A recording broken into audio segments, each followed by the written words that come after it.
welcome back. It's been a while since I sat in front of a camera again for this channel, so I'm happy to be back. I've been moving and stuff all month, and literally just hung up these decorations today because I didn't want to film in front of a blank wall. So I hope that pays off and it looks nice. In this video, I'm going to be going over all of the books I read in the month of May for a little monthly wrap-up video. It is almost July. It's not quite almost July. By the time this comes out, it will definitely almost be July. Anyway, I'm really excited to get into these books with you, and yeah, let's get into it. The first book I read this month was Love Letters to the Dead by Ava DeLaria. This is a YA novel that was published in 2014, and it is about this girl named Laurel who, after an English assignment, she starts writing these letters to famous musicians, artists, and historical figures. She confides in all these people about her love life and her friendships and her family life and all of this stuff, and basically just chronicling her first year in high school. She especially talks a lot about her older sister May, who recently passed away. A lot of books I pick up nowadays are books that have similar themes or topics or things like that of the book that I'm writing, and this book is no exception. I picked this book up because I was basically just looking up other novels that were about death and about grief and about dysfunctional families, and this book checked all of those boxes for me. I really love the atmosphere of this book. It's very dark and dreary and just so sad at times, but at the same time, she is able to find escapism and be able to escape this horrible thing that happened to her when she's with her friends and she's with her boyfriend and she's trying to fall in love and all this stuff. It really feels like the family's collective grief has kind of just seeped into every part of this story, and Laurel's only escape is kind of through these journal entries that she's doing. I forgot how much I really enjoy books that are written through journal entries. There's just something about it that feels so much more authentic and real, and there's a person behind the pages that you're reading. I'll also say that Julia Wayland is a very good Audible reader. She's my mom's favorite Audible reader, actually. When I was in high school, my mom would listen to audiobooks in the car, and this was one of her favorite readers. So it was a nice surprise to kind of just start listening to the book and be like, oh hey, I know this person. But yeah, very talented Audible reader. I love her work. She's awesome. I'll give a trigger warning as well if you are interested in this book. Just a trigger warning for sexual assault. That is a thing that happens in the book.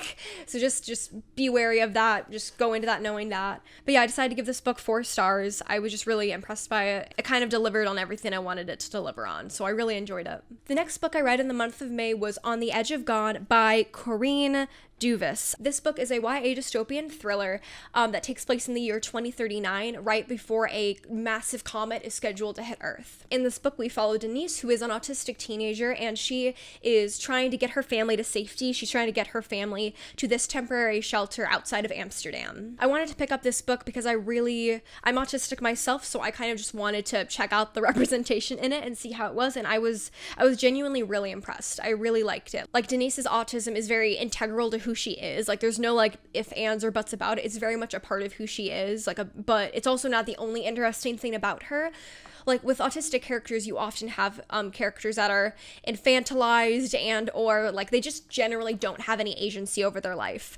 But that's not the case here. She's really brave and clever, and she's also very emotional too. That's another stereotype. People assume autistic people have no emotion, but oh, I have too many emotions. I have too many emotions. Too many emotions. And you can tell that she cares so much, and it's really difficult for her when she can't cross that barrier, that communication barrier that she struggles with. And I really liked it. I liked her as a character a lot. This book is also very intersectional as well, which I really appreciate, which the fact that a Black female autistic character is the center of this book is just not something you see very often. And I really liked that. And especially with the intersectionality that comes with being Black and autistic. There was a moment in the book where she talked about the stereotype that Black women are very extroverted and loud and just super bold and stuff, and how she kind of talked about how that's just not her, which is, because of her autism. She has a tendency to be more quiet and reserved and not the most extroverted person. And I just thought that was so interesting. I never would have thought about that. And it's just really powerful when you read something and you really get a sense for how these characters, 2 different identities kind of just merge and kind of how they interact with each other in their lives. And I just thought it was really powerful. I love like the way Denise was written as well, like especially when she ends up going into these meltdowns and she starts like her thinking begins to spiral and she begins panicking. Like it just felt, I don't know, I really loved it. You could tell, I'm not sure if this author is autistic or not, but I think you can tell that she did a lot of research and really studied what the autistic experience is like, because for me at least, I thought it was just on point. I really appreciated it and I enjoyed it a lot. Another aspect of positive representation that I really liked about this book is that Denise's sister is actually trans. Her name's Iris, and she's actually, I wish I got to spend more time with her. Like, we don't meet her until halfway through the book. She just cared so much about everyone. It was interesting because Denise's character was like, I want to make sure my family's safe, and then Iris's character was like, I want to make sure everyone gets safe, which was, I just thought it was interesting, and I thought she was a really cool character. I'm really glad that books like this are coming out in the sci-fi genre, especially that are inclusive to people of different neurodivergencies and sexualities and genders and all that stuff. So for all of those reasons, I really enjoyed it. However, there were some story elements that didn't sit perfectly with me. Like, not even that they were bad, they were just kind of more forgettable. There was a lot of stuff that happened in the middle that I just found a little forgettable. There were a lot of background characters that just kind of faded into the background for me. I mean, they're background characters, but you know what I mean? Like, and just the pacing in general in the middle was just kind of rough. I just lost a little bit of interest in the story in the middle. I found it again by the third act, but like in general, like story-wise, it wasn't the most interesting. I loved the writing style when it came to the characters. Like, the author did a great job of getting you in the character's head, but like when it came to the environment, it was harder for me to like picture myself in the environment. Like, I wish the writing style was more vibrant and like detailed and stuff like that. I was really torn on how to rate this because I love all the characters and I love what the book is doing and stuff, but like I just found the story was lacking, unfortunately. So I'm gonna say 3.5. I'm gonna say 3.5 because it wasn't the best, but it was better than half good, if that makes sense. I don't know. Anyway, 3.5, final answer. The next book I read was Minor Feelings, An Asian American Reckoning by Kathy Park Hahn. This book is a series of essays about Hahn's experience growing up Asian American. The book says a lot about the Asian American identity in general, and it was very informative and it taught me quite a bit. This book focuses on the Asian American experience in general, as well as just what racism towards Asian Americans looks like. I learned about this book through another booktuber that I watch in one of her monthly wrap-ups, but the channel's called With Cindy. She's one of my favorite booktubers. She's so funny and just like energetic, and I don't know, she's just so cool, and I also love all of her recommendations. They're all so diverse no matter what she's reading, and it's just definitely recommend her. She's amazing. Han describes both aspects of her own life and her own personal family history, while also kind of tying those themes to just the greater picture of Asian American racism. It talks about how Asian Americans have been dehumanized throughout American history, as well as even to this day how often Asian Americans are considered good minorities until they stand up for themselves. In the way the book was structured, it reminded me of Eloquent Rage by Brittany Cooper. I just feel like they're both structured in a similar way, where they're talking about these larger issues of society, but they're also tying it back into their personal lives. But yeah, I really like that about this, because it's not just your standard nonfiction book that's just listing off facts after facts, which can get a little boring after a while. At least for me, it can get a little boring after a while. But that also might be I don't read enough nonfiction. But nonfiction like this works for me because you're also learning about the author's life and how it does tie into this bigger picture. I learned a lot from this book, and I really recommend it to anyone who wants to learn more about racism against Asian Americans and just what it means to be Asian American and that identity.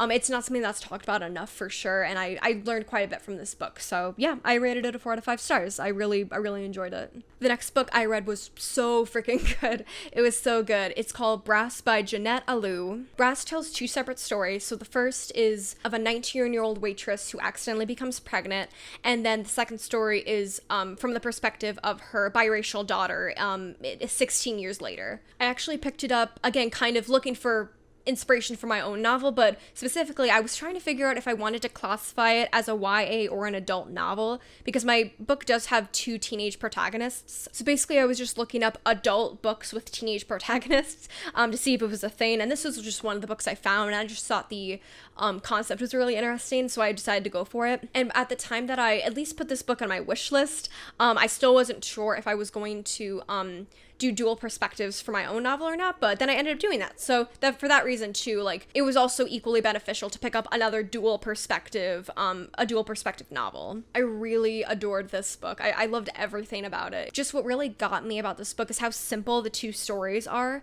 but like it's just like you're weaving in and out of these two different timelines and these two different characters' lives.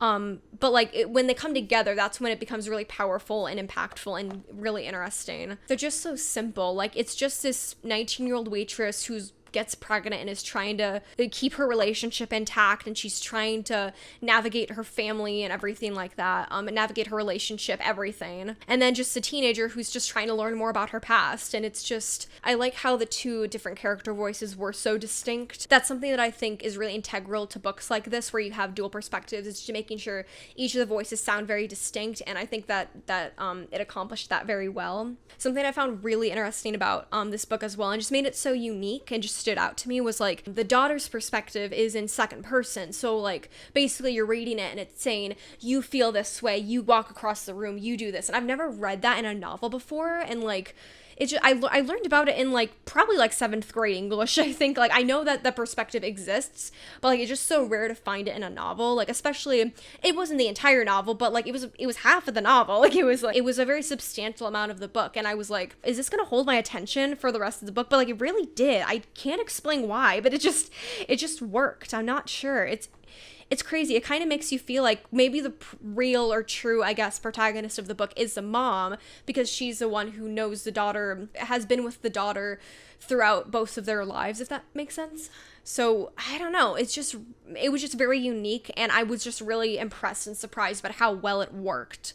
Like it didn't make me feel disconnected from the character at all. I was still rooting for this character who was really just trying to find herself and learn more about her family that her mom never told her about. I gave this book, honestly, okay, we're gonna do 4.5 stars out of 5, because it was really exceptional, and I loved how detailed the writing style was. It really made me feel very immersed in this world. Overall, it was just such an intimate, beautiful read. I could not recommend it enough. It's really great. This is kind of like a prep school kind of thriller, and we're following Jill, who's going through her senior year at Gold Coast Prep. Years before, I think it was like her freshman or sophomore year probably, her best friend Shayla was murdered by Shayla's then boyfriend at the time, Graham. So it's been years later, and Graham is in jail for his alleged crimes. The inciting incident starts when Graham claims innocence for the first time in several years, and basically it's up to Jill and Graham's sister, whose name is escaping me. I think it's it's not Rebecca.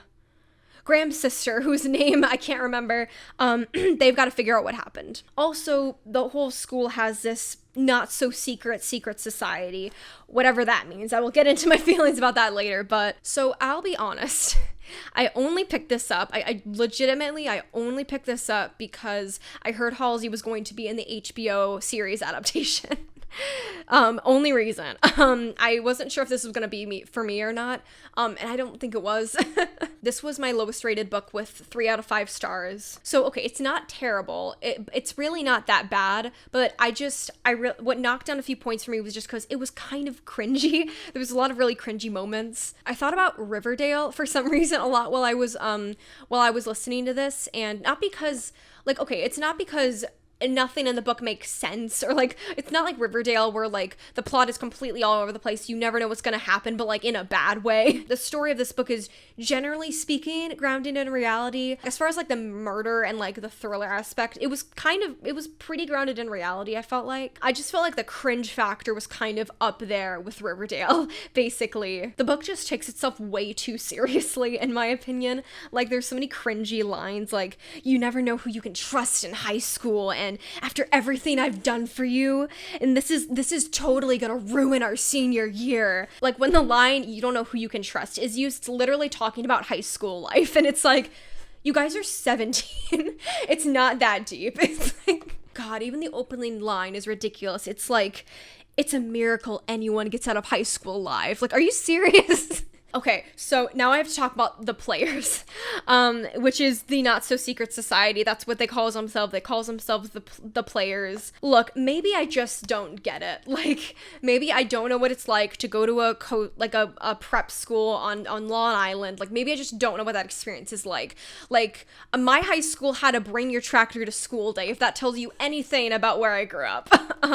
But look, at the same time, like, are you actually telling me that there's a secret society at this high school where everyone gets this app on their phone that gives them all the answers to all the tests, and, like, none of the teachers know about it, or if they do know about it, like, they just don't care, they push it aside? Like, I kind of get it, like, oh, we want to make sure, you know, as a prep school, I'll bet you want to make sure that your reputation is good and all of your students are getting good grades, however that may be, but that just, it seems so unrealistic. I'm sorry, but, like, what? So at the same time, I didn't really hate this book. It wasn't terrible. The writing was well done, and I could follow pretty easily. I mean, I was moderately invested in what happened. It seemed like, I mean, I could tell that the events that were happening mattered to the characters quite a bit, and that did keep me reading. I was never necessarily bored while reading this. So anyway, that's why I gave it a 3. Like, I definitely was not bored while I was reading it. It was fine. I could get through it fine. Between the ridiculous secret society and just a cringy dialogue that just took everything way too seriously, I was just like, okay. I feel like 3 is a good balance for that. The next thing I read was so much fun. It was so good. It was actually a novella, and it was called The Gentleman's Guide to Getting Lucky by Mackenzie Lee. This is like the 1.5 book in the Montague siblings series. If you haven't read the first book, it's so good. It's so good. Maybe skip this part of this video too, but like I could not recommend The Gentleman's Guide to Vices and Virtue enough. It is so much fun. I never expected that I would get so invested in a historical fiction novel. Like, one of the only historical fictions I had read before this one was All the Light We Cannot See. I can't remember the author's name, but I'll put it here. Just because, not that it was bad, it was very beautifully written, it was just very dense, and it was like, okay, I don't know if I can get into historical fictions unless I have like all the context of the world. But that's not really the case with The Gentleman's Guide to Vices and Virtue or The Gentleman's Guide to Getting Lucky. But yeah, that first book was so funny and so good, so much adventure and excitement that I was like, I have to read the novella. It's so good. And the novella is really interesting because it's so much different than the first book, just because it's not different. It's all the same characters, the same tone and everything. But the first book has a lot more external conflict because, like, you know, it's a big adventure. Like, there's pirates and there's thieves and there's all this stuff that these guys have to traverse. The novella has a lot more internal conflict. Yeah, I just really enjoyed this novella, and I had a great time, and I think you will too. Oh, right. Also, I rated it 4 out of 5, obviously. Oh, right. One more thing. My favorite line in this entire book is, I could write a goddamn opera in honor of his ass. So... So good. It's so good. Okay, the last book I read in the month of May was a doozy. It was a doozy. I have no other words. It was just a doozy. The Hike is by Drew McGarry, and it is about Ben, who, while on a business trip in rural Pennsylvania, decides to take a walk on a hiking path behind his hotel. Once he sets foot on this path, however, all of these bizarre, fantastical, magical things start to happen, and it leads him to this crazy world of giants and colossal insects and talking crabs, and it's all, you don't know what to expect. You have no idea where this is gonna go until you start reading it, and it's just, you're just like on this crazy journey with him that he doesn't want to be on, and it's this crazy, fantastical world. This book is such an interesting contemporary fantasy. Like, I really enjoyed it. I just couldn't stop reading. I was so invested, and I was so just like, how is this character gonna escape? Is this character ever gonna escape? Like, this wild world, it's bizarre. It was just a wild ride from beginning to end. Like, you had no idea what was coming next.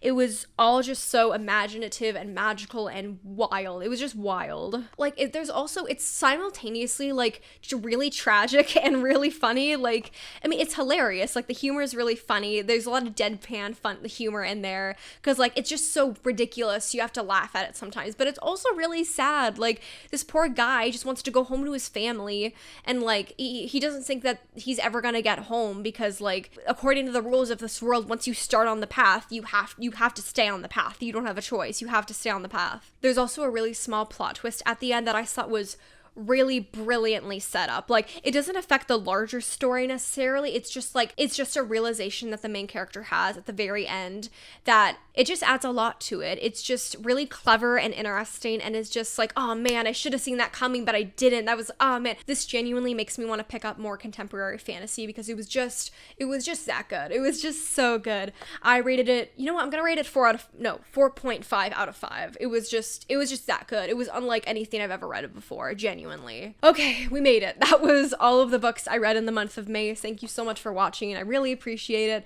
especially since this may not come out until like late June. But I appreciate you being here. I appreciate you listening to me talk about books, and yeah, I hope you have a great day.